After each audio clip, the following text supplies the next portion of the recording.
Hello ladies and gentlemen, boys and girls, my name is Hagaduck3 and welcome to Tech Saturday episode 17, where today I'm going to be finishing up my Build Your Own Steam Machine series with a $1,500 build. But before I start, I just want to let you guys and gals know that I am currently coming off of a cold, so if I sound funny or if I don't sound enthusiastic, that is the reason why. But the show must go on. So without further ado, let's get started.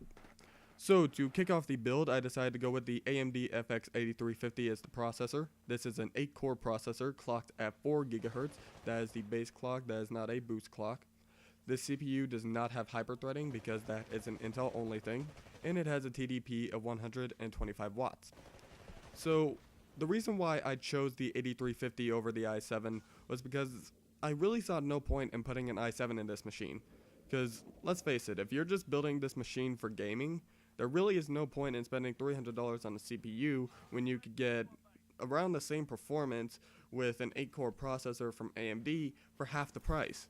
So yeah, that's the reason why I chose the 8350 over the i7, and for $169.99, you really can't argue with that price. Now, I didn't include this component in any of my previous Steam Machine builds, but I decided, hey, what the heck, I'll add it. So I decided to add the Cooler Master RR T4 18PK. The fan on this cooler spins at 1800 RPM and the noise level is around 15.1 to 31.6 decibels. So I added this cooler because I felt this build needed one. And I didn't go with a water cooler because I didn't want to go over budget. But I have to say, I like this cooler for a couple of reasons. The first reason I like it is because the copper heat pipes on the bottom of the heatsink are making direct contact with the CPU, which is always a good thing. And with the size of both the fan and the heatsink, you should be seeing cooler temps than if you were to use the stock heatsink. But then again, if you use anything besides the stock heatsink, you should be seeing cooler temps anyway. But overall, you're getting a pretty good cooler for the low price of $29.99. And for that price, this cooler should, like I say in every single one of my PC build videos because I don't know what else to say, get the job done for you. Now for the motherboard, I decided to go with the Gigabyte GA990FX UD3. This is an ATX motherboard. It uses the AM3 Plus socket. It uses the AMD 990FX chipset. It has 4 240-pin DIMM slots. It uses DDR3 memory, which gets maxed out at 32 GB and has speeds ranging from 1066 MHz all the way up to 2000 MHz. This motherboard does have RAID support. It has both Crossfire and SLI support. It also has 6 SATA 6 GB ports, and it has one USB 3.0 header. So why did I choose this motherboard again? Well, like I said in my $1,000 Steam Machine build video, for a Steam Machine, this motherboard is great. It comes with everything you need to build your Steam Machine, and it comes with extra ports so you can upgrade your Steam Machine down the road if you want to. I don't know about you guys, but I like having that option. And for $134.99, this motherboard should not disappoint. So, now for the RAM. I decided to go with 2 sticks of Kingston XMP Blue Red series. So both sticks are 4 GB, so 4 plus 4 equals 8. So you're getting 8 GB of DDR3 RAM, and this RAM is clocked at 1600 MHz. Now, I guess the question is, why did I go with this RAM again? Well, the answer is simple. Kingston is reliable, and I have used Kingston RAM in the past, and it has not failed me. And I was going to put 16 gigs of RAM in this machine, but I thought about it, and it wasn't really worth it, because it would have made this a $1,600 build. And while 16 gigs of RAM is more future-proof, it's not necessary for a gaming build, for right now at least. And for $64.99, this RAM should last you a long while. Now for the storage, I decided to go with the Western Digital Caviar Black. This is a 2 TB drive that spins at 7200 RPM, and it has a 3.5-inch form factor.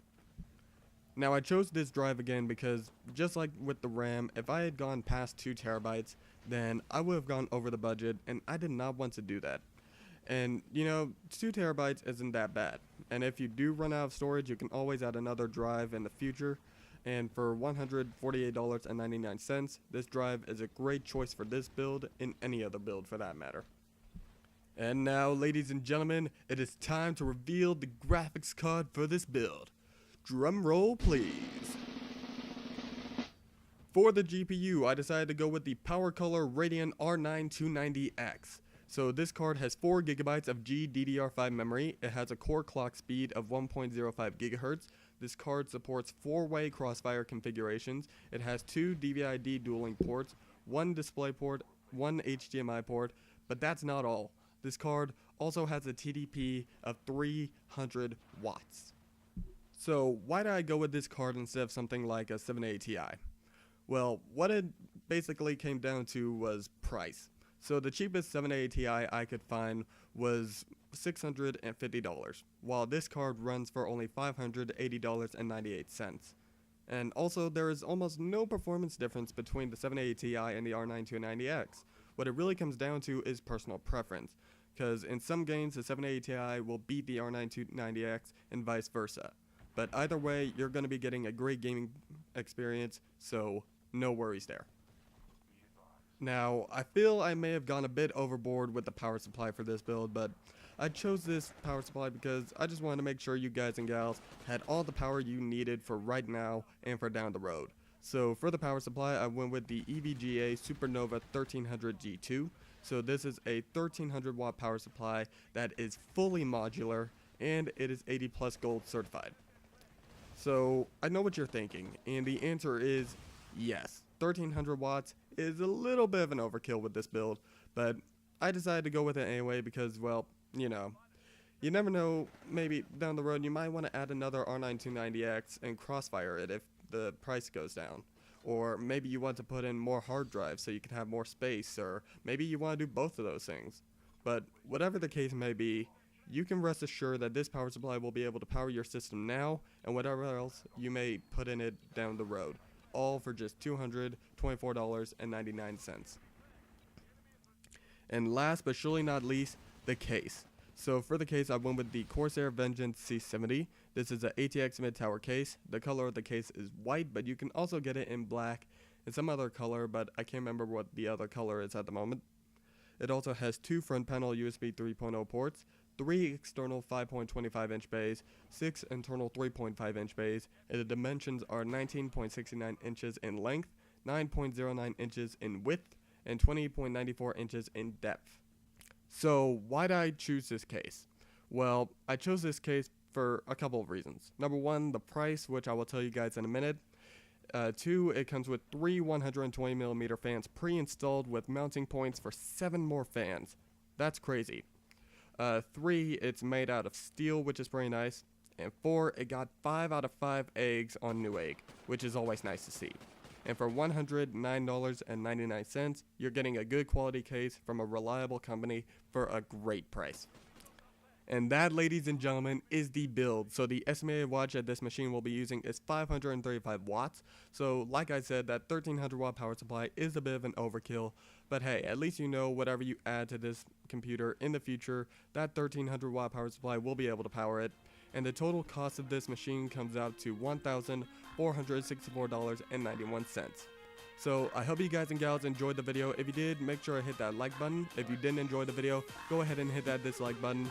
And as always, there will be a link to this build in the description below. And that is it, and I will see you guys and gals in my next video. This is your boy Hagada3, and I'm out. God bless.